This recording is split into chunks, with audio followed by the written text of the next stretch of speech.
Acre જમીન હતી, બીજી કેટલી હતી આપણે જાણીશું અને એ બધી જ વાત આપણને કરશે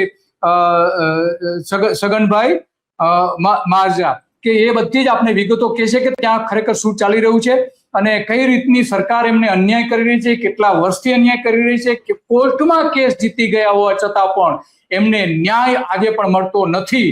તો તમારું સ્વાગત છે સગનભાઈ ધ ગુજરાત રિપોર્ટમાં. સ્વાગત. તો વાત કરશો ગરવા મહારાજ બોલું. હા હેલો. હા બોલો બોલો બોલો. હું છગન તેજા ધોળાવીરા ગરવા બોલું છું. હા બોલો, શું તમારી તકલીફ શું છે એ વાત કરશો?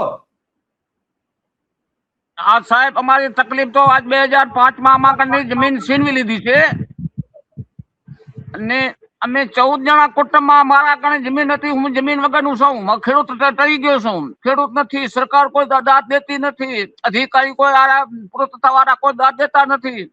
2023 માં પણ અમે કેસ જીત્યા છીએ. અમાને કોઈ પણ વળતર હજી સુધી કોઈ પણ મળ્યું નથી.